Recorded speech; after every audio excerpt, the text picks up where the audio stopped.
Embriología del sistema nervioso. La morfogénesis comienza en un periodo muy temprano de la vida. Durante la tercera semana, el embrión es un disco formado por dos capas de células, epiblasto e hipoblasto. Al inicio de esta semana comienza una fase embrionaria denominada gastrulación. La gastrulación se inicia al producirse una invaginación en la parte dorsal del disco embrionario, que comienza con una migración de células hacia el interior del disco y así forma una capa embrionaria intermedia.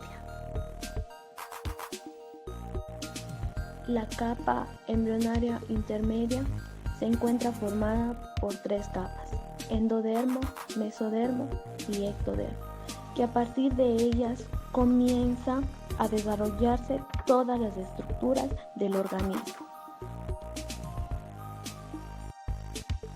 El sistema nervioso se origina del ectodermo e inicia un proceso denominado neurulación, que consiste en que una parte del ectodermo queda determinada como tejido neural y se forman las primeras estructuras neurales. Dicho proceso tiene dos pasos. Primero, inducción neuronal. Una parte del ectodermo queda determinada como tejido del que se originará el sistema nervioso. El mesodermo promueve la proliferación de células neuroectodermas y así se forma la placa neural. El proceso comienza cuando la placa neural se pliega sobre sí misma y aparece en la línea media un surco neural. Estos pliegues neurales se unen en la zona media de la placa y van cerrando el surco formando un tubo hueco. De este tubo hueco quedan abiertos dos extremos denominados neuroporo rostral y neuroporo caudal. Si todo sale bien, a la cuarta semana estos se deben cerrar. Si no sucede, si no se cierran, pueden producir malformaciones congénitas. Al cierre del tubo neural, los pliegues neurales se separan del tubo neural y del ectodermo adyacente y se forma la cresta neural. La cresta neural se sitúa entre el tubo neural y el ectodermo, ocupando una posición primero dorsal y después lateral del tubo neural. A partir del desarrollo del tubo neural se forman las vesículas encefálicas. Luego del cierre de los neuroporos rostral y caudal, inicia la transformación del tubo neural.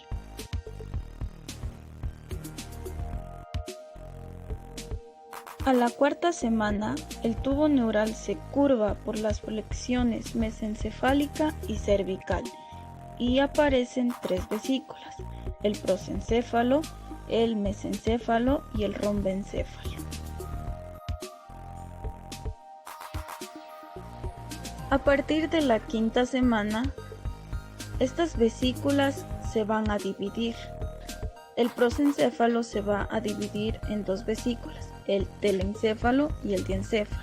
El mesencéfalo va a permanecer igual y el rombencéfalo se va a dividir en el metencéfalo y mielencéfalo, dando como resultado que a la quinta semana vamos a tener las 5 vesículas: el telencéfalo, diencéfalo, mesencéfalo, metencéfalo y mielencéfalo.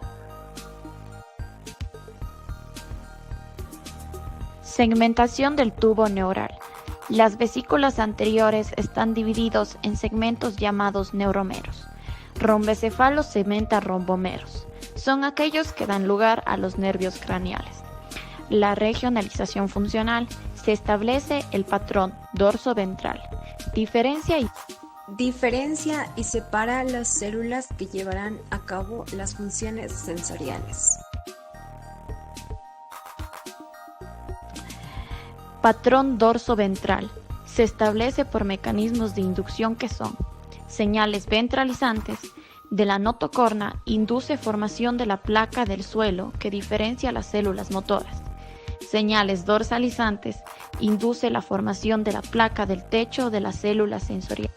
Y el desarrollo de la cresta neural forma el sistema nervioso periférico.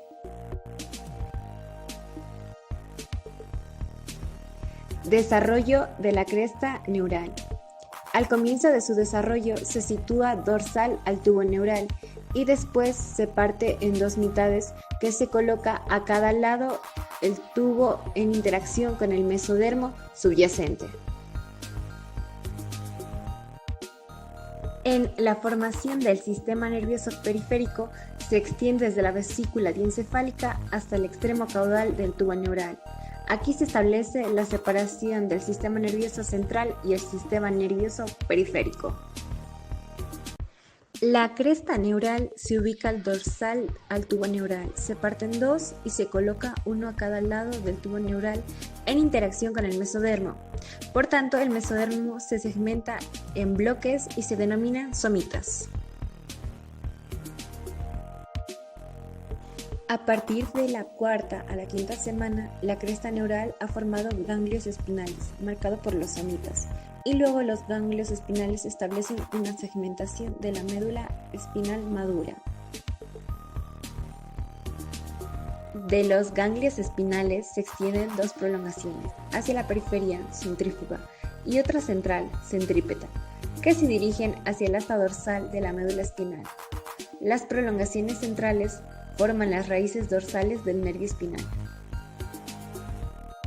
Las prolongaciones centrífugas se unen a los axones en crecimiento de las células del asta ventral de la médula espinal y juntos forman los nervios espinales.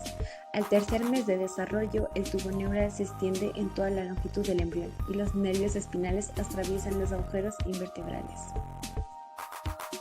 Los ganglios craneales son formados por los ganglios del sistema nervioso periférico y la prolongación de los nervios periféricos que se originan de la cresta neural. Se sitúan junto a los axones periféricos y forman una vaina de mielina que conduce la información de manera más rápida.